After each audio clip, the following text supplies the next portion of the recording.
Johnny Mayer here, and welcome to another review. Today, it's a special one for me because this game is so many things to me. It's a game that surprised me more than a game has ever surprised me before. It's a game that I truly do believe to be a masterpiece, and it is my third favorite game of 2021. That is Returnal. So, I'm going to get into why I love this game and, get into all the different things about why I think you guys should play it and why this really is a masterpiece. But I want you guys to leave your opinions down below in the comment section. And I would like to state I have completed this game. I've completed its main story. And it is, well, we're just going to talk about it. But just for a refresher, if you guys don't remember exactly how we grade these games, well, here's the refresher. There are 5 categories that we grade. One being narrative, gameplay, visuals, audio, value / content. Each category is worth 2 points, so in the end, we will have a score out of 10. If you guys want more details and information on how we grade each category and what these categories mean to us, go check out our Ratchet & Clank Rift Apart review, where we do an in-depth analysis on what each of these categories really means. So, let's get started with the first category, and I'll be straight up with you. I think this, out of all 5 categories, is the game's strongest category, and that is narrative. So, I know when people think narrative, you are thinking flat out, it's story, right? And while yes, that does seem to be the case for a lot of games, that's not how it is for every game. And a matter of fact, even those games that are story-driven also have something else to do with narrative that isn't exactly the story.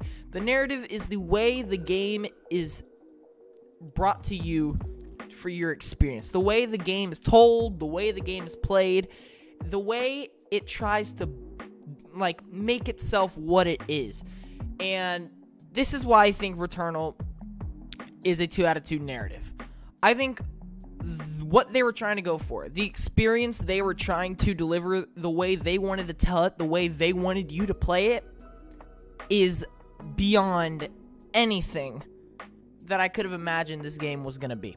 So let me get started with, yes, this game is based around a time loop where you're stuck in a loop. Every time you die, you restart the loop. And I have to say, the time loop aspect of this is phenomenal. It is definitely one of the better, if not the best, time loop games that we've ever seen. I think it also carries the game a lot. Just purely based off, you get a lot of playtime out of these time loops. But we'll get into that a little more later.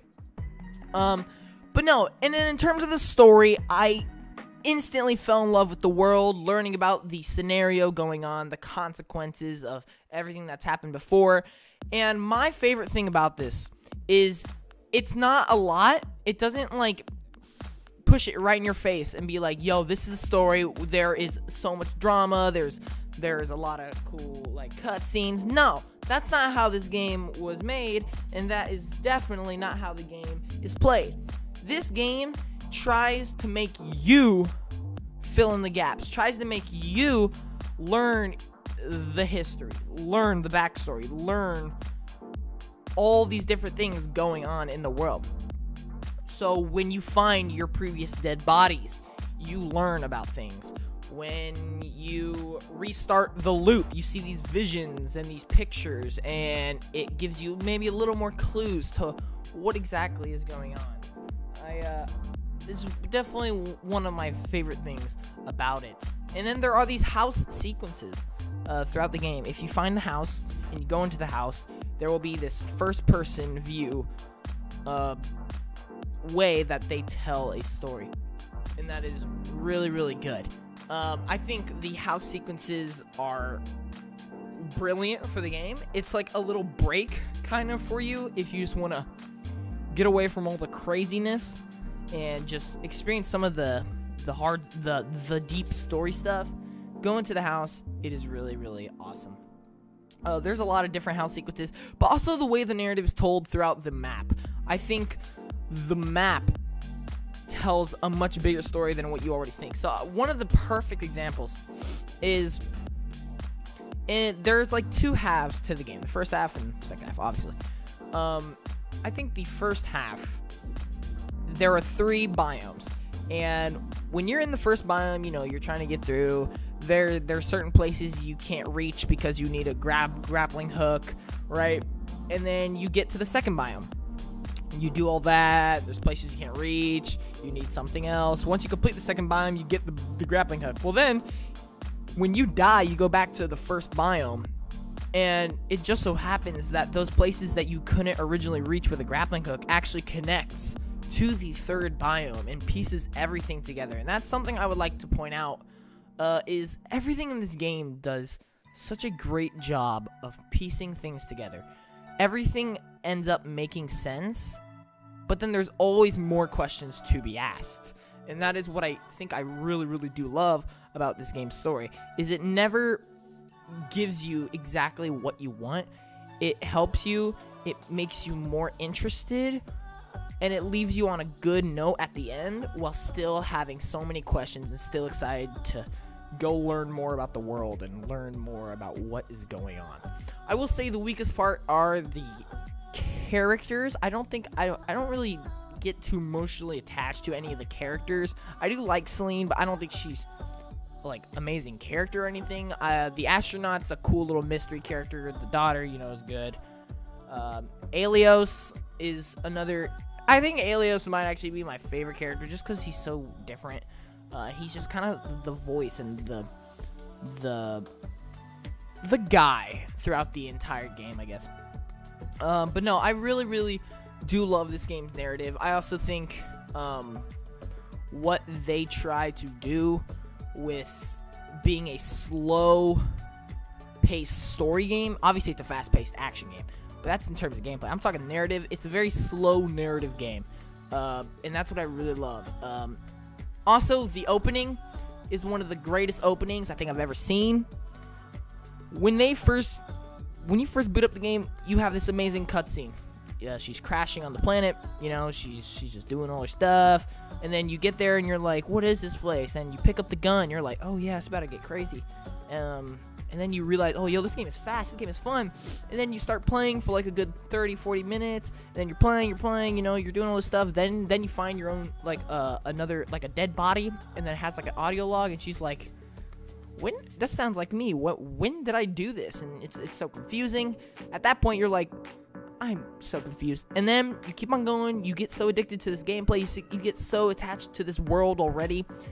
And then you get attacked by this big monster. And then you didn't know this, but you were supposed to die. And you do. And then it replays everything. And then it adds some more to it. And then it flashes its name. And then everything clicks right then and there. When it says Returnal, everything clicks. You entered this planet. You found your own dead body. Listen to your own audio log. You just died. You're in a time loop. And this is how this game is going to be about. I have to say, this game's narrative blew me away. Absolutely fantastic. 2 out of 2. All the way. 100%. I think this is by far the strongest narrative.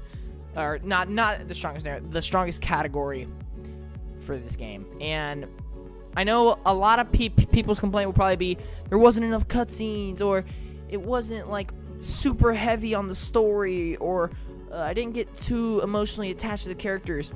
My friends, this is not what this game is trying to do. And if you say that it's bad because of that, then you don't know what kind of game you are trying to get into. Because this game does not try to be the most cinematic thing. This game does not try to get you attached to the characters.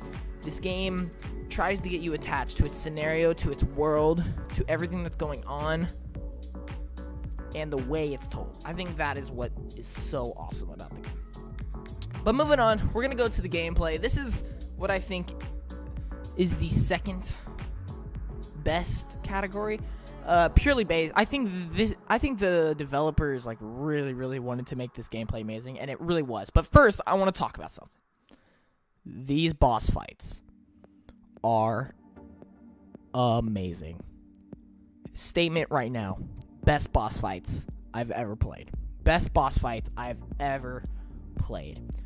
From the scale and the crazy like floating platforms or like instruments that certain characters play, or the areas that you do them in, or certain attacks that they do, all of them are unique, memorable, and super fun. There were plenty of times where I was getting like, a little annoyed because the game is very challenging. I was getting annoyed trying to get to the boss, but when I actually got to the boss, nothing but smile on my face, because even though the bosses are supposed to be the hardest thing, they're just the most fun. And that is something that I have to congratulate House Marquee for, is their boss fights are fantastic. Not only that, not only that, but I think just the gameplay in general, the shooting is really satisfying. The movement, like the running and the jumping, is very fluent, very smooth, very fun. I think the katana adds a good little mix and variety for the combats.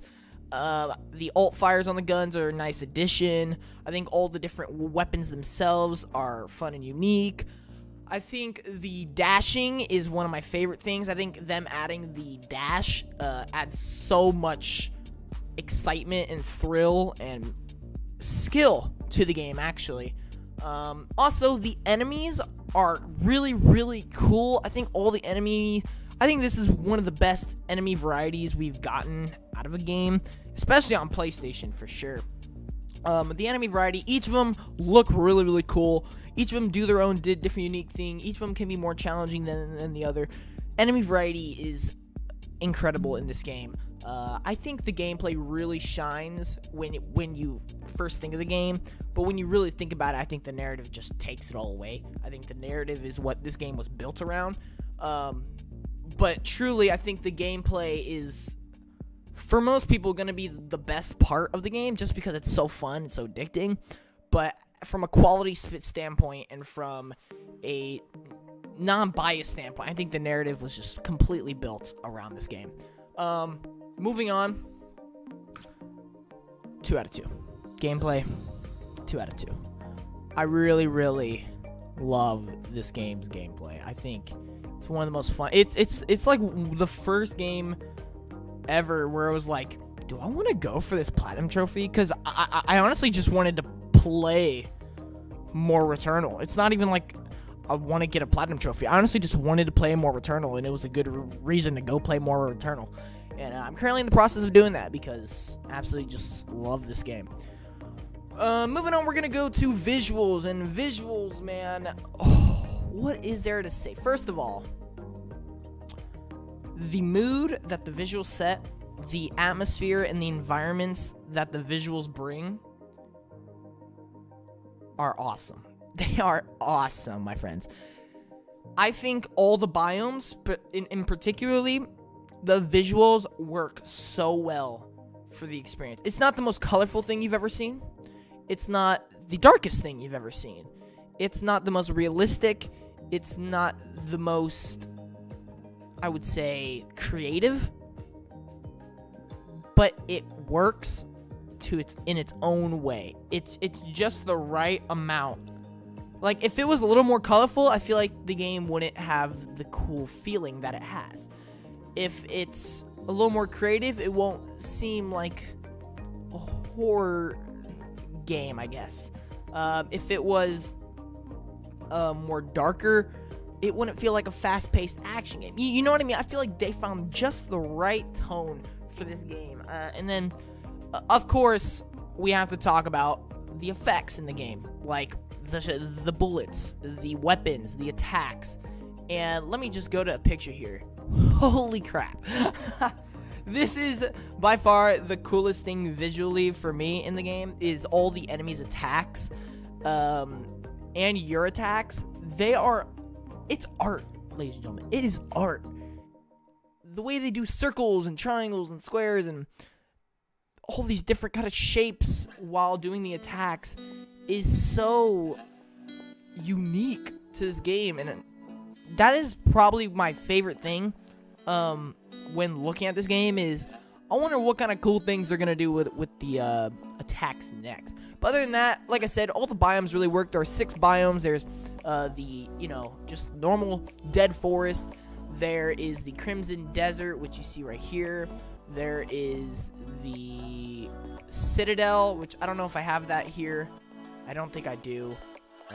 There's a Citadel, and then there is the jungle.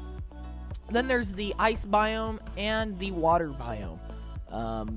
Each of them are unique in their own way. I think they each are fun in their own way. They each have their different features and enemies, which make them special. I want to talk about a few biomes real quick. The underwater is something I wish a lot more games did for underwater. Truly, underwater can be some of the darkest places ever. But a lot of games tend to make underwater bright and colorful. No, this game has it right. I do wish it was even more darker, personally. But, like, when I go underwater and when I'm, like, deep in the water, oh, the visuals hit so hard. It hit so hard. And I was like, yes, this is the underwater I'm looking for. And it was great. The ice biome was really, really appealing as well. The more and more video games evolve, the more and more ice biome becomes, like, one of the coolest biomes. For sure. And then I really just like the dead forest and the jungle. I think my least favorite biome was honestly the Citadel. Just not, like, I don't know. It just was weirder to me than most. But anyway, visuals are amazing. The animations were also flawless. I think the animations were so crisp. But yeah, visuals, for sure, 2 out of 2. I think you guys know where I'm already going with this game score, but we're going to go to audio. Now, audio is an interesting one, because I know for many people, the music is going to be a downside for them. Well, I'm here to tell you that is absolutely not the case. So yes, Returnal is a horror, fast-paced action shooter game with some mystery aspects. I think the music's great. I'll tell you why. For me, there's one segment alone that classifies this game's music as fantastic. That is the jungle scene when you are going up to the boss in the big tower. That whole segment when you're climbing the tower, jumping from platform to platform, you hear this massive organ. This organ is so strong and powerful. And the higher up in the tower you get, the organ gets more like crazy and crazy and crazy. And then once you reach the top, you find out that the boss you are going to be facing is playing that organ. And it's like, that was amazing. Like, during that whole segment, it was almost impossible to not focus on that one organ, because it was just in your face. Such great composition. It was awesome. But no, other than that, I think the music when you're in stressful areas really help, like, the stressful feeling and the pressure. I think the boss battles always have the best music for them. So I think in terms of music, look, horror games are not supposed to have like incredible music or a lot.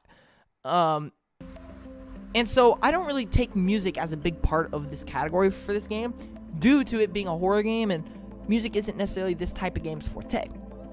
That being said, I think the music that it does have works really, really well. But no, I think the majority of this category relies on the sound effects and the audio design, and that is also amazing. Not only does, the footsteps and the dashing and the katana and the shooting and the enemies and a lot of the world effects.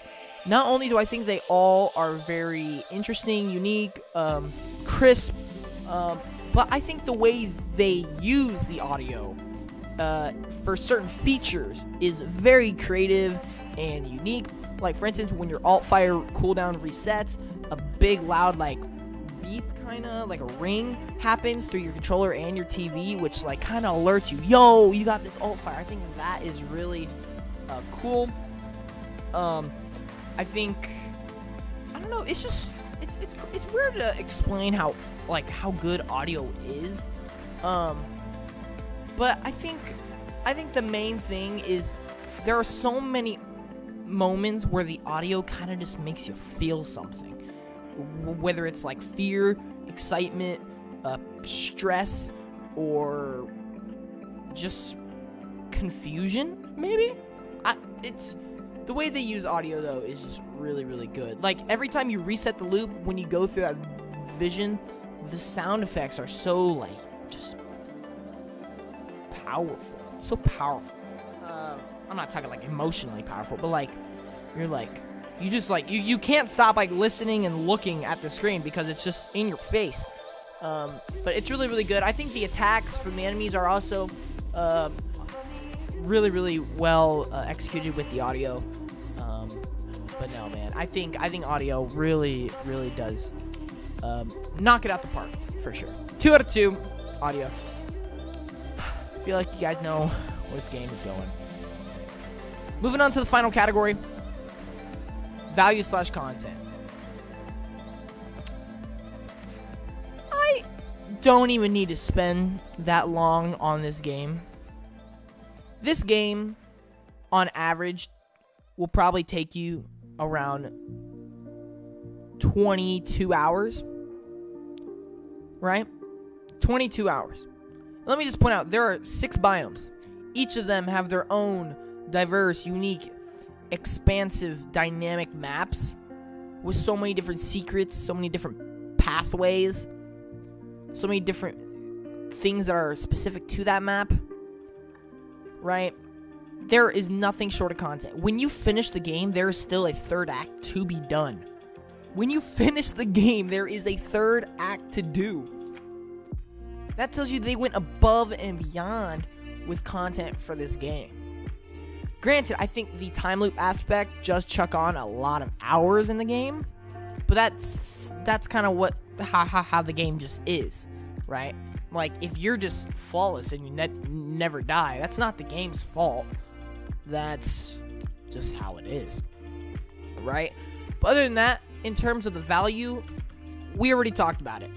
The gameplay, the visuals, the audio, and especially if you're looking for a crazy narrative, this game delivers on every aspect that I wanted it to.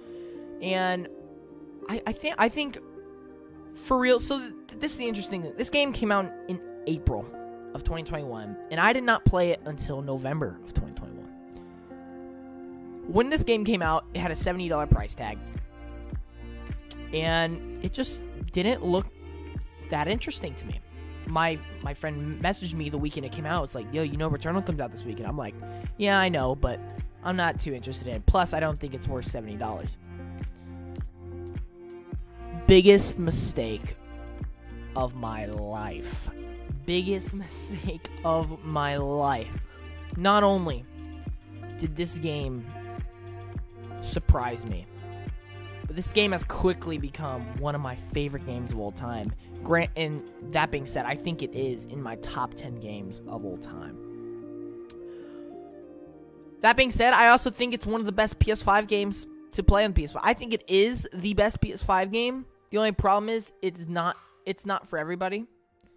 So I wouldn't extremely recommend that. But no.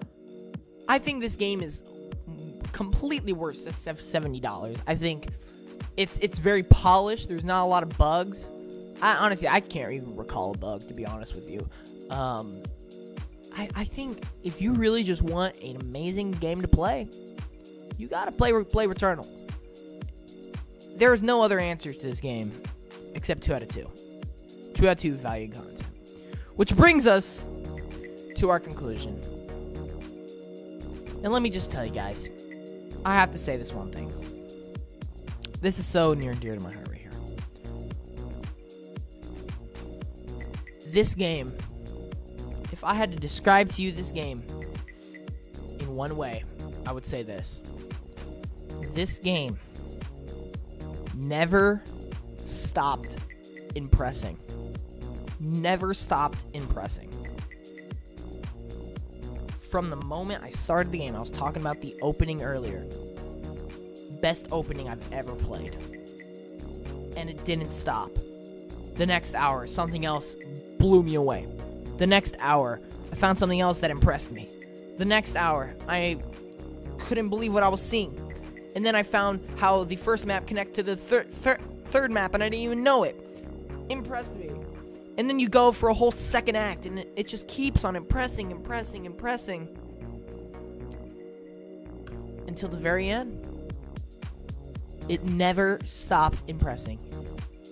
From beginning to end, it tells a story that is unique, efficient, and awesome. I think this game has some of the most fun gameplay I've played in recent years. It has great visuals that are appealing. Audio, which is really, really fantastic. And, like I said, the value and content is there. It's there. The narrative is there. Everything you want in this game is there, which is crazy because at first I didn't think it was. But boy, was I wrong. This game has captured my heart on so many different levels that I didn't even think was going to happen. I really don't. And quickly, a Returnal 2 has become one of my dream games to come out because I think this first one is phenomenal and the second one could make it worse, but it could also make it better, and that is what's insane to me. Returnal is amazing. Returnal rules. 10 out of 10. And that's going to do it for my review, guys. I know it's a long one. I had a lot to say about this game, man. I think from everything you do in the game, it's fantastic. Throughout the game, you just always unlock these new things, like a katana, a grappling hook, more guns. It never gets boring. Please, if you haven't played this game, or if you are overlooking it, don't play it. I promise you. You will fall in love with it, just like I did. Thank you all so much for watching. If you enjoyed it, definitely leave a like, leave a comment, section down below provided. And I'll see y'all later. Johnny Moore out. Peace.